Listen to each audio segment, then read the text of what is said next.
Yes, peace, shalom. How's everybody doing? This is Yeshaya Yisrael of the tribe of Dan of the nation of the Israelites. Want to first and foremost give honor and praise unto Yah, the creator of heaven and earth. This right here is part 3. The children of Israel are not white. I have a book here. We're going to start external and biblical at the same time. I have a book here entitled The Bible Myth, The African Origins of the Jewish People. Now, a lot of times you have brothers who are in the so-called conscious community. They quote this book quite often to try to bash or go against the children of Israel. And part of the thesis of this book is as follows, which in this presentation I will attempt to show and disprove. It says the Bible myth contends that the 12 tribes of Israel never existed. Abraham, Isaac, and Jacob were characters from Egyptian mythology. The first Israelites were Egyptians, followers of the pharaoh Akhenaten. Now, one of the things that people who are in the so-called conscious community and who like to ride upon this book here entitled The Bible Myth, The African Origins of the Jewish People. First it says Bible, so that's already seemed controversial to people. Myth, so that makes people interested. Then they got that 6-point star symbol, that's another subject. Then they got the African, that makes automatically people who are in the so-called conscious community run to it. Origins of the Jewish people. Now there's something on here in the cover that the author forgot to mention. That is the fact that you can't sit there and on the back talk about the first Israelites were Egyptians and then you want to sit there and say it's the African origins, because ancient Egypt did not claim all of Africa. And during this presentation I will attempt to show that this right here, this word that you see right here, Jewish, is a myth itself. So now that is the thesis in which I'm coming from to try to show and prove where we stand as far as Israelites. Now, remember what he stated in here, that it says, the Bible myth contends that the 12 tribes of Israel never existed. The first Israelites were Egyptians, followers of the pharaoh Akhenaten.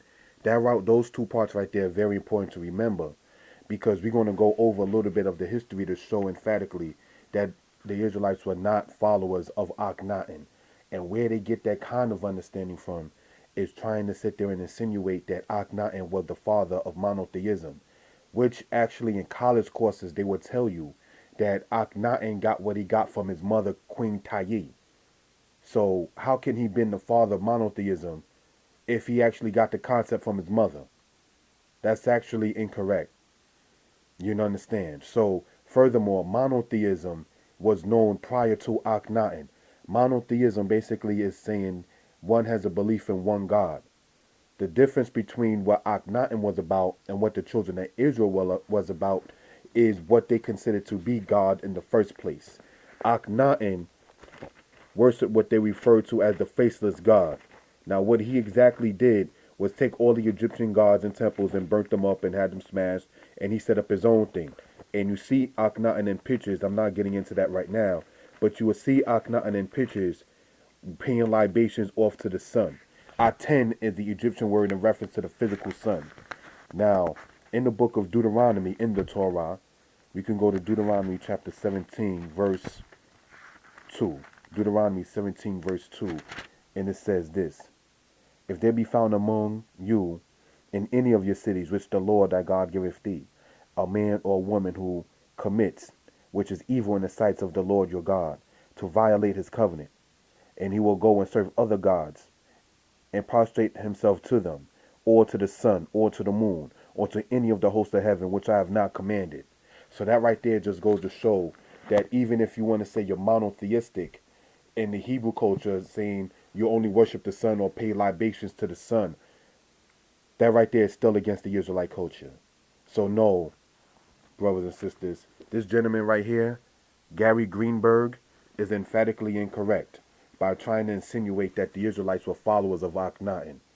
As a matter of fact, when the Israelites did, in the time of Ezekiel, worship the Egyptian gods, the prophets of Israel condemned them verbally for doing such. So the cultures itself was emphatically different. Okay, so let that be understood. Next point to go into is I have a book here entitled The Ancient Black Hebrews and Arabs. Now I'm going to read in this book part of it on page 44. And it says this in the introduction in part 2, The Ancient Arabs. It is generally assumed that black people are only found in the sub-Saharan Africa as indigenous populations. The truth is black people can be found as indigenous populations throughout Asia from the westernmost to the eastern extremity. In this book, we shall reveal the origin of the black Arabs of Arabia and look at the origins of, quote, Arab ethnicity. One of the oldest doctors known from history is the Roman medical expert Galen, Galen. He made a comment which can only be understood as showing that the ancient Arabs of his day were black. The Ethiopians, Arabs, and other southern peoples, the skin had been roasted by the ambient heat and by the effect of the internal heat being drawn outwards, and so becomes hard, dry, and black. Now that right there is from the quote from the book, The Ancient Arabs, The Ancient Black Arabs, The Ancient Black Hebrews and Arabs. And that was on page 44 of that book. So now we can know and understand that the people in the Arabian area were people of color, according even to Roman historians, and so forth and so on. Have another reference concerning this subject here, and it actually comes from the actual scriptures itself. All right. Now, in here, within the scriptures itself, let's go to Ezekiel chapter 27, verse 21. We are in the book of the prophet Ezekiel 27. We're going to start in verse 21 and see what it says.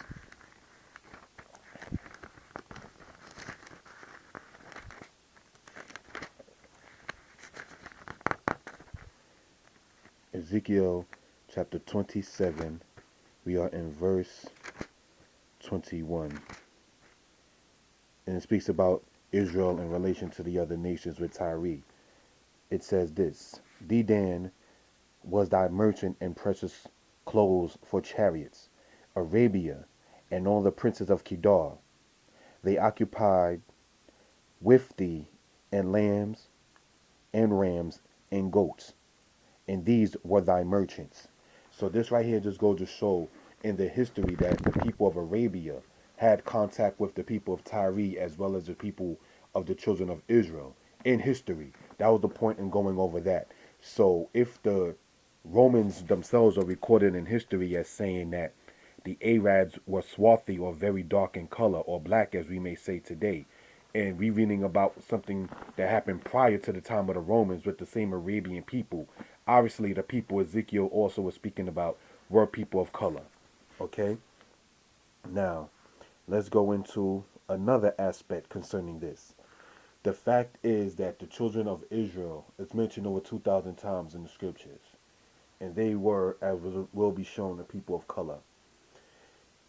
The Egyptians were mentioned in the scriptures over 500 times. The Ethiopians mentioned over 30 times. The Canaanites mentioned over 200 times. So all of these people who are of color in the scriptures, and by that I'm mainly in speaking of the Old Testament, they are people of color, and the number of them exceeds in mentioning over 1,000 times. The Europeans or the white people that are mentioned in the Old Testament does not exceed past 20. So here you have less than 20, and there in the other aspect you have over 1,000. So now we can look at hindsight and see what exactly is the book speaking about and who the book is speaking about. It is not, brothers and sisters, speaking of a people known as white people. Okay? So now, for the next quote, I like to go into this book here entitled The Complete Works of Josephus. And in this book here, on page 54, we see this. The Book of Josephus, Antiquities of the Jews, Book 2, verse 4. It says this. Josephus speaking as a historian. I think it necessary to mention those names that I may disprove such as believe that we, meaning the Jews or the Israelites, such as believe that we came not originally from Mesopotamia, but are Egyptians. Now Jacob had 12 sons. Of these Joseph was come there before. We still, therefore, set down the names of Jacob's children and grandchildren. Reuben had 4 sons, Anok, Palu, Asron, and Carmi. Simeon had 6, Yemuel, Yamin, Arod, Yakim, Zoar, Shaul. Levi had 3 sons, Gershom, Kohath, Merari. Judah had 3 sons, Shalach, Perez, and Zerah. And by Perez 2 grandchildren, Esrom and Amor. Issachar had 4 sons, Tola, Pua, Yashob, Shombron. Zebulun had with him 3 sons, Sered, Kelon, Yalel. So far in the posterity of Leah, with them went with her daughter Dinah. These were 33. Rachel had 2 sons, the name of whom Joseph had 2 sons also, Manasseh and Ephraim. The other, Benjamin, had 10 sons, Balu, Balkor, Asabel, Gera, Naaman, Yaish, Rosh, Mump, Open, and Ard. These 14 added to the 33 before enumerated amount to the number of 47. And this was the legitimate posterity of Jacob. He had besides by Bilhah, the handmaid of Rachel, Dan and Naphtali, which the last had 4 sons, followed him, Yesel, Guni, Israri, and Shelem. Dan had only begotten a son, Cushim. If these are added to the number before mentioned, they complete the number of 54. Gad and Asher were the sons of Zilpah, who had the handmaid of Leah. These had with them Gad 7 sons, Shephoniah, August, Sunis, Azabon, Aaron, Eroed, Ariel. Asher had a daughter Sarah and 6 male children, whose names were Yamni, Isis, Isoi, Boris, Abar, Malkiel. If we add these, which are 16 to the 54, the aforementioned number 70 is completed, Jacob not being himself included in that number. Now, these names that I read are in the book of Josephus, and obviously you can see that they had their Greek pronunciations with it. Now, let it be known and understood, brothers and sisters, that the pronunciations that I stated was not all biblical or Hebrew, but rather the Greek understanding or the writing of that. So let that be understood. If you wanted to know the names of the children of Israel from the Hebraic way, you can go emphatically in your own time into the book of Chronicles itself. But one of the main points I wanted to make concerning that is the fact that it distinctly says, and I quote, I think it necessary to mention those names that I may disprove such as believe that we came not originally from Mesopotamia, but are Egyptians. So Josephus right there is speaking about when the Israelites went into Egypt, that the people in history thought that the Israelites themselves were Egyptians. And so he wanted to state emphatically that he and the Israelites did not come from the Egyptian line of people, but rather they were from the people from Mesopotamia, such as when you read in Genesis where Joseph stated, Gunab ti me edet ha-Ibrim. Indeed, I was stolen from the land of the Hebrews. That's in Genesis chapter 40 and Genesis chapter 41 when Joseph speaks of where he came from. The land of the Hebrews is in later times known as the Levant. And in the Akkadian record, this was called the land of the Kabiru or the Kabiri. Okay, so let that be known and understood. So the Hebrew people was actually a conglomerate of people. And when these Hebrew people went into the land of Egypt, the Egyptians, when you read in the writings of the 12th and 13th dynasty of Egypt, which they refer to as the Middle Kingdom of Egypt, they called them the Setyu, Setyu. Another term they called them was the Amu, Ammu. And that basically in layman terms in Egyptian means Asiatic. So let that be known and understood. So therefore, once again, this gentleman here, Gary Greenberg, and his book, The Bible Myth, The African Origins of the Jewish People, shows to be incorrect in his stance. The children of Israel did exist, and they were not followers of Akhenaten. Alrighty? Because you can't sit there and state the premise of your book is that the 12 tribes of Israel did not exist, and then turn right around and then sit there and state that the original Israelites were followers of Akhenaten. You're trying to play games. That's basically what you're trying to do. Alrighty. So now let's move on. If we go into this part here, another secular reference.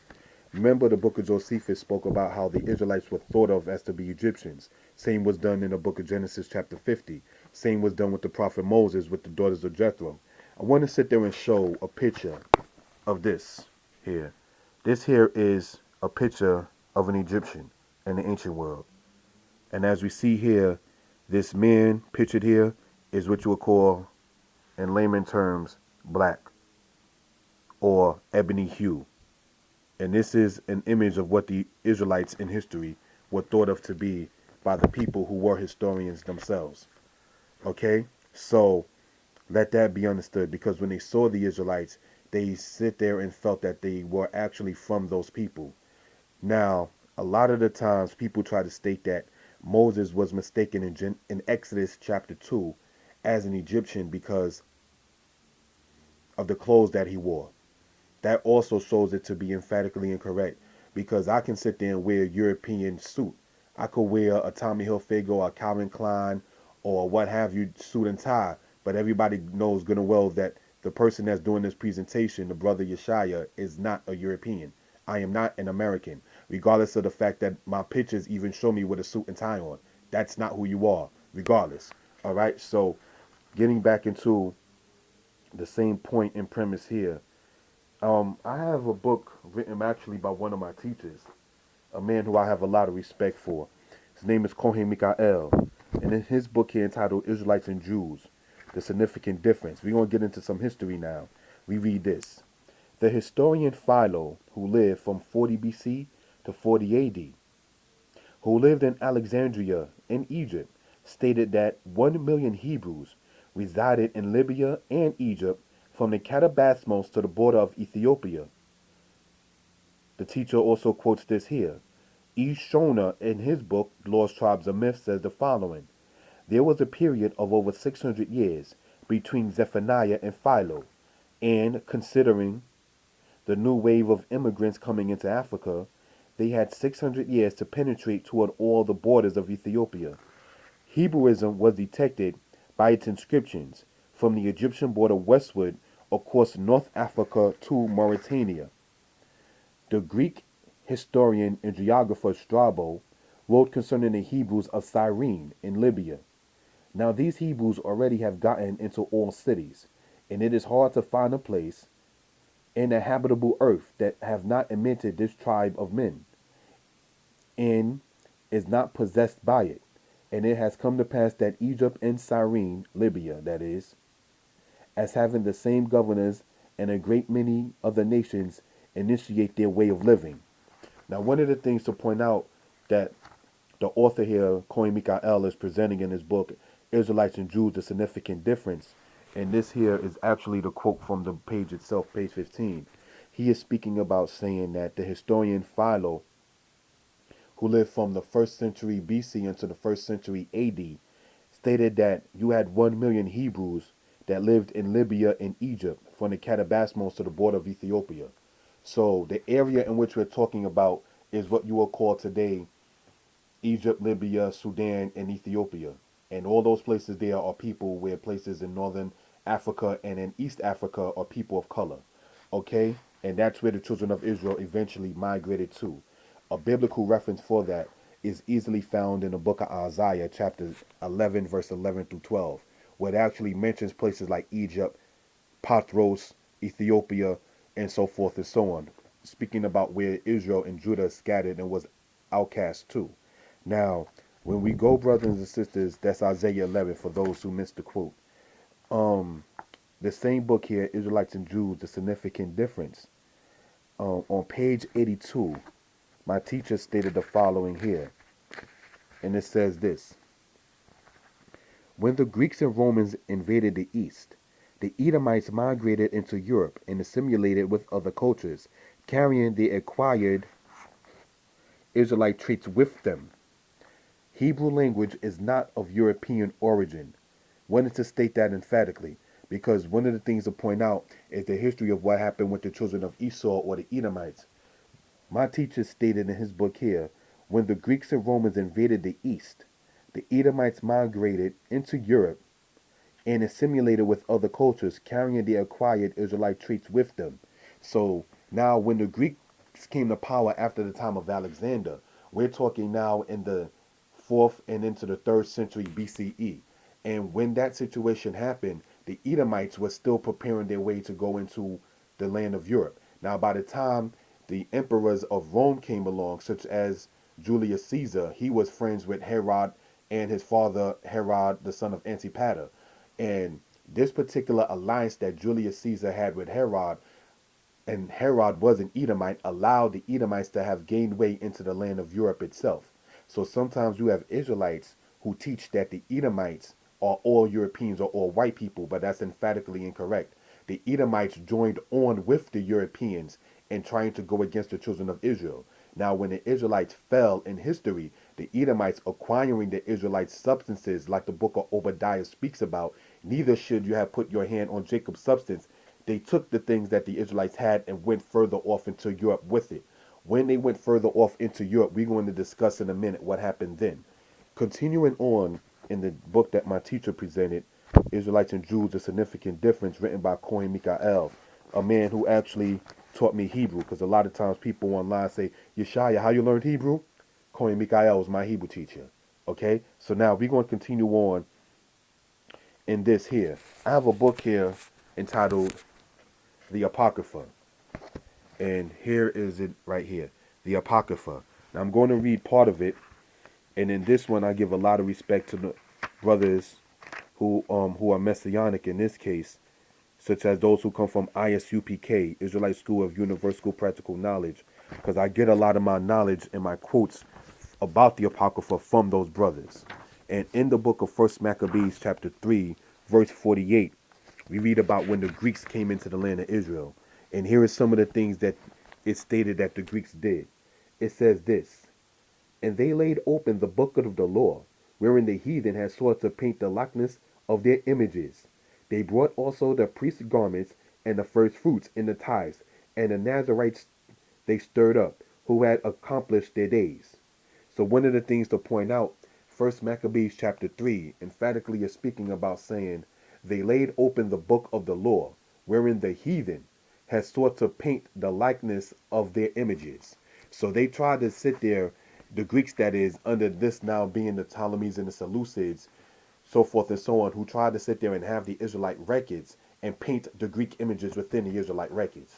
So now you have Bibles nowadays with European images. Meanwhile, the scriptures itself speaks about Egypt, Ethiopia, Sumeria, all those different places of color. But the pictures they try to show in their imagery, because pictures are worth 1,000 words, they try to sit there and present that out there by saying, well, these people could have not have been black. Even though you're reading in Songs of Solomon, I am black. Even though Job chapter 30, verse 30 says, my skin is black upon me. But the picture's already there from when you're 4, 5, 6, 7, 8 years old. So by the time you really know how to read with comprehension, 17, 18, 19, 20, you already been filled in with European images. So they knew exactly what they was doing with their imagery. So this right here in the Apocrypha shows how the Greeks, even in the ancient world, when the ancient Israelites still had some kind of footing in the world, the Greeks tried to make their images into the Israelite writings itself. All right? Now, I want to sit there and go back into the book that my teacher wrote, Israelites and Jews, The Significant Difference. And on page 78, we read the following. Page 78, we read the following. It says this, an Israelite is a descendant of the ancient nation of Israel. A Jew is a member of a religion called Judaism, which attempts to practice the laws, traditions, and customs of ancient Israel. So let that be known and understood. You have it stated right here. An Israelite is a descendant of the ancient nation of Israel. Now, on the other hand, a Jew is a member of a religion called Judaism, which attempts to practice the laws, traditions, and customs of ancient Israel. So when did these people who, as my teacher also pointed out in the same book, these Edomites get a hold to even become anything called a Jew? Brothers and sisters, what has to be known and understood in history is that you had the individual who was of the Hasmoneans. His name was John Hyrcanus. And you can read about the history of him and actually in the book of Josephus. What he did, he being an Israelite himself, taught the Edomites. The Edomites at this time were called by the Greeks and by the Romans as Idumeans. And John Hyrcanus of the Hasmoneans themselves being Israelites, taught the Edomites the ways of the nation of Israel. And this being approximately, we're talking now, within the second and first century BCE. So now, as my teacher Cohen Mikael pointed out in his book, when the Greeks and Romans invaded the East, that you had the Edomites going into Europe and carrying with them the things that they acquired of the Israelites. All right, so let that be known and understood. Going back into this other source right here, the Hebrew heritage of Black Africa. I wanted to sit there and go into this book here, and on page 78, we read the following. It states this in the second paragraph. Who are the white Jews if the black man comes from the ancient Hebrews? There is considerable scholarly evidence that white Jews are largely the descendants of ancient Roman, Greek, Turkish, Armenian, and other Caucasian groups who adopted or converted to Judaism over the centuries. So I wanted to point that out right there, that the author of this book, Moses Farrar, he stated that who are the white Jews if the black man comes from the ancient Hebrews. So we already shown pictures of how the ancient Hebrews would have looked in history. The Arabians were black, the Hebrews were black, the Egyptians were black. The historian Josephus spoke about how the Israelites were mistaken as Egyptians. The Bible talks about such when you go into the book of Exodus with the prophet Moses. So theoretically and historically and accurately, the children of Israel were a people of color, or what we will call black today. So therefore, we have to then ask, who is the white Jew if the black man comes from the ancient Hebrews? Now, according to some of these other people, so-called scholars in this aspect, this right here is called The Destruction of Black Civilization by Chancellor Williams. Now, in part 2 of this presentation, I read part of it, and I want to read another part of it. Or actually the same part, or should I say I want to read it again, on page 337, because when I read this book, when I was, not trying to be funny, when I was at the age of 15, kind of like took me aback, you know, it was like something is wrong with that concept. All right, it says here, the Hebrews and the Arabs are both white Semitic peoples, and no number of offsprings by non-Hebrews and non-Arabs or adherents to either religion will either change this absolute fact.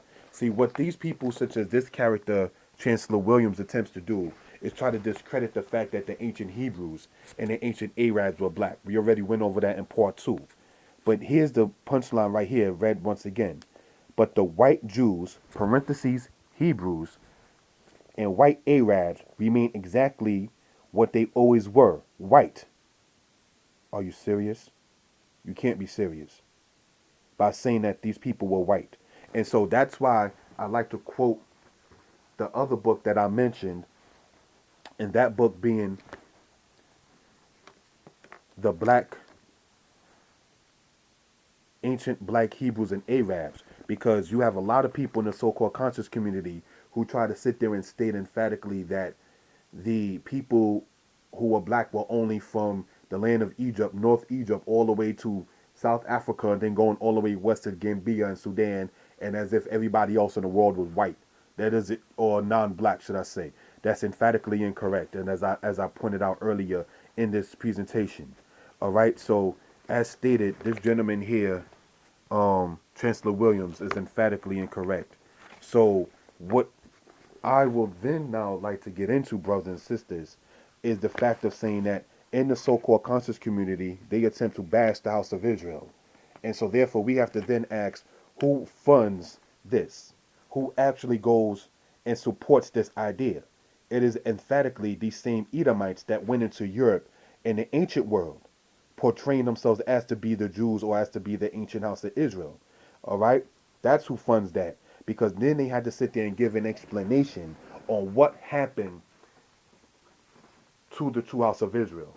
So they came up with all kinds of weird concepts, such as the tribe of Dan is destroyed, such as saying that in the Talmud they teach that the 10 lost tribes will never be returned, emphatically incorrect. And this is why you find the Judaism aspect quoting more of the Talmud and be it separated by what they call the Mishnah and the Gemara, as opposed to more so the Torah and the Hebrew scriptures. You understand? Now, I have a book here entitled, now this one here is very controversial. It's called The 13th Tribe. The cover of it actually got torn off. But it's written by Ufla Kosler in his book, The 13th Tribe. Now, he was actually a European white Jew himself. Now, this is what he has to state about how the Europeans, or the later people known as Khazars, became Jews. And on page 16 of this book, we read the following. How important, in quantitative terms, is the presence, quote, of the Caucasian sons of Japhet in the tents of Shem? One of the most radical proponents of the hypothesis concerning the Khazar origins of Jewry is the professor of medieval Jewish history at Tel Aviv University.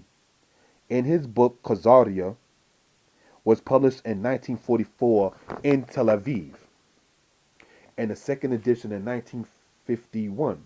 In his introduction, he writes that the facts demand a new approach both to the problem of the relations between the Khazar Jewry and other Jewish communities, and to the question of how far we can go in regarding that this Khazar Jewry as the nucleus of the large Jewish settlement in Eastern Europe. The descendants of this settlement, those who stayed where they were, those who emigrated to the United States and to other countries, and those who went to Israel, constitute now a large majority of the world Jewry. Now, this author goes on to state this. This was written before the full extent of the Holocaust was known. But that does not alter the fact that the large majority of surviving Jews in the world is of Eastern European, and thus perhaps mainly of Khazar origin. If so, this would mean that their ancestors came not from the Jordan, but from the Volga, not from Canaan, but from the Caucasus, once believed to be the cradle of the Aryan race, and that genetically they were more closely related to the Hun, Ugur, and Megayah tribes than to the seed of Abraham, Isaac, and Jacob. Should this turn out to be the case, then the term anti-Semitism will become void of meaning, based on a misapprehension shared by both the killers and their victims. The story of the Khazar Empire, as it slowly emerges from the past, begins to look like one of the most cruel hoaxes which history has ever perpetrated. Now, in the back of this book, he speaks about the Khazars and says this. Therefore, the Khazars found themselves in a precarious position between the two major world powers, the Eastern Roman Empire and Byzantine, and the triumphant followers of Muhammad. As Mr. Kosler points out, the Khazars were the third world of their day, and they chose a surprising method of resisting both the Western pressure to become Christian and the Eastern to adopt Islam. Rejecting both, they converted to Judaism. Now, one of the things I wanted to point out in building up this situation right here historically is that it was the Edomites that my teacher Kohen Mikael pointed out in his book, Israelites and Jews, The Significant Difference. It was actually the Edomites, when they went over into Europe, that taught the people of the Khazars, who were a Turkish stock of people, about the things about being anything closely related to a Hebrew, an Israelite, or a Jew. And that they were later pushed further Eastern Europe by the armies of Genghis Khan and were not of the true house of Israel. The European Jews that you see over in Flatbush, in Western Flatbush, Brooklyn, or in Crown Heights, or Brooklyn, or that you see in Atlantic City, New Jersey, or that you see in Miami, Florida, or that you see even in Atlanta, Israel today, are not the true house of Israel. And that's one of the main points to present that, because since they are not the true house of Israel, we then got to sit there and ask what spirit that this guy, Gary Greenberg, another European Jew, had to state. He knows good and well that the true house of Israel is waking up to the truth. So to try to throw a monkey wrench, what these people try to do, such as Gary Greenberg and Chancellor Williams, is try to sit there and propose the idea that the Hebrews never existed. Or if the Hebrews did exist, like Chancellor Williams stated, they were white. So we are attempting to show good and well that's emphatically incorrect. Okay, for the next reference and the next quote, I like to go back to the same book, The 13th Tribe, a very controversial book. By the way, historically, the man off the Kosler did not commit suicide. All right? He died by other means. Just like they try to sit there and state that Gary Webb, who was exposed in the drug cartel, committed suicide by shooting himself 2 times in the back of the head. Regardless of your race, that's not the issue in this aspect. Gary Webb was a white man exposing the criminal activity of the drugs and the government. There's no way in the world that you shoot yourself in the back of the head twice. But they label it as a suicide. Just like they try to sit there and label the situation with Arthur Kostler miraculously, supposedly just jumping out of a window and he committed suicide. No, brothers and sisters. Arthur Kostler, like Gary Webb, exposed a lot and was thus murdered. All right, now in this same book here, The 13th Tribe, on page 72, we read the following. This is speaking about King Joseph, not Joseph in the Bible, but King Joseph of the Khazars. He says this: Joseph then proceeds to provide a genealogy of his people. Though a fierce Jewish nationalist, proud of wielding the scepter of Judah, quote unquote, he cannot and does not claim for them Shemitic descent. He traces their ancestry not to Shem, but to Noah's third son, Japheth, or more precisely to Japheth's grandson, Togarmah, the ancestor of all Turkish tribes. We have found in the family registers of our fathers, King Joseph of the Khazars asserts boldly that Togarmah had 10 sons, and the names of their offspring are as follows: Ugar, Dosur, Avars, Huns, Basili, Taniak, Khazars, Zagora, Bulgars, Sabir. We are the sons of Khazar the seventh.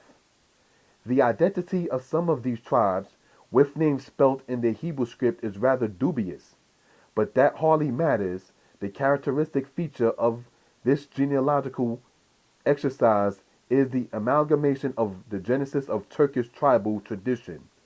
So I wanted to point out emphatically that according even to Khazarian history, they state that they come not from the line of Shem, but rather from Japheth, the third son of Noah, and namely from his son or grandson, the seventh child of Togarmah, which they said was named Khazar. So, brothers and sisters, the European Jew in his history comes from the line of the Khazars. Now, for those who might want to see a video that's much more extensive about that subject, you can go on YouTube and type in Ted Pike, T-E-D, first name, P-I-K-E, Ted Pike. And the video is called The Other Israel. And in that video, it shows how the European Jews are not the lineal descendants of the 12 tribes of the nation of Israel. All right. So therefore, people such as Chancellor Williams is incorrect. And because people like Gary Greenberg can't prove that he comes from the line of Israel, he didn't try to sit there and state, oh, the Israelites were Africans, to try to sit there and throw the true house of Israel off by having us into the idols of ancient Kemet, which caused the nation of Israel and the tribe of Judah in Ezekiel chapter 20, verse 6 and 7 to fall in the first place. All right, so they're very clever in what they're doing. Alrighty, I'd like to now go into another reference. And this time we're going to deal scripturally. In the book of Daniel, or Daniel, chapter 9, verse 11. Here's what we read. Daniel, chapter 9, verse 11. And it says this: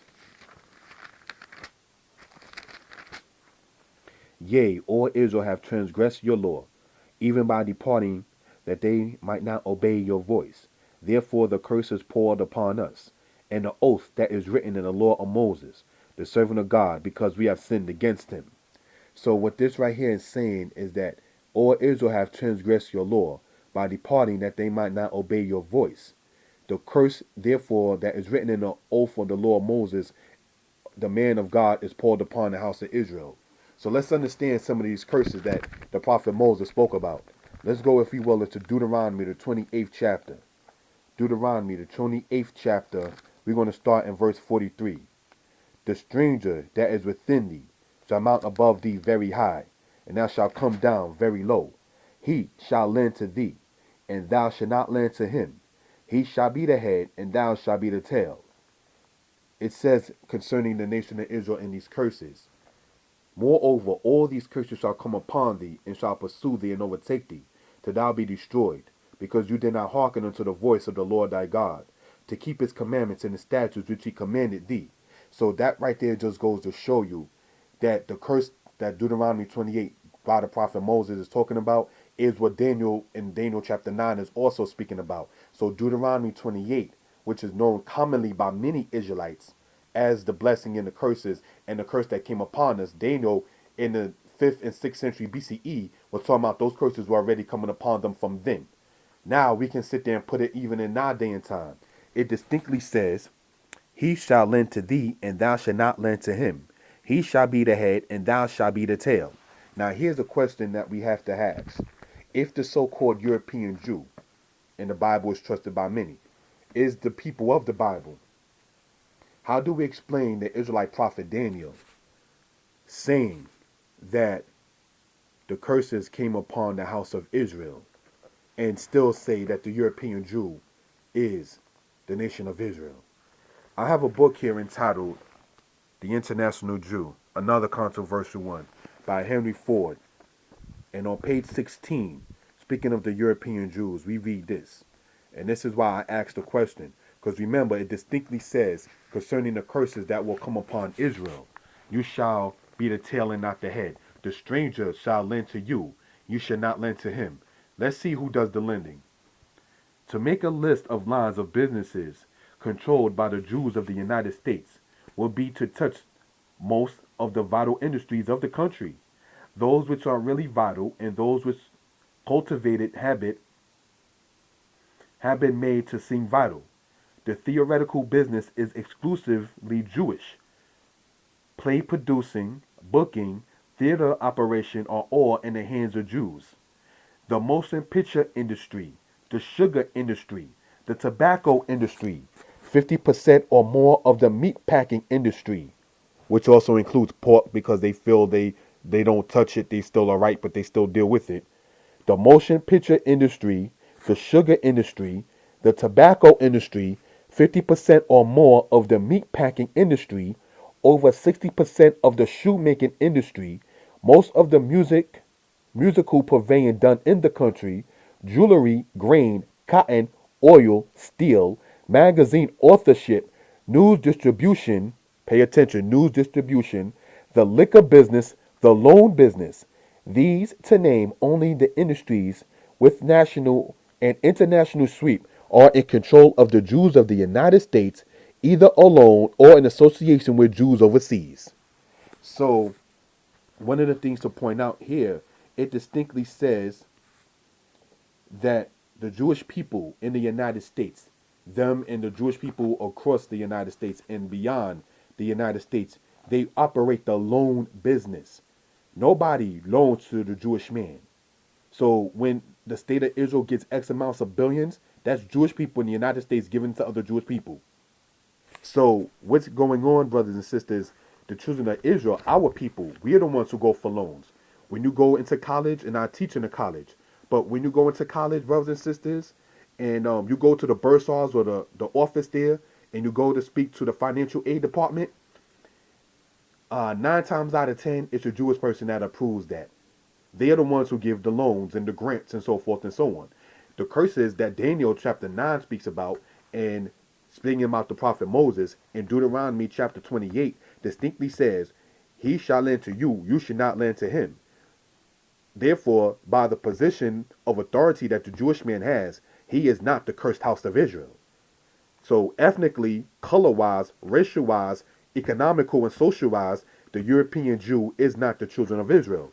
So therefore, people such as this gentleman right here, Chancellor Williams, talking about the Jews were white, you're mistaken. Okay? So let's continue on.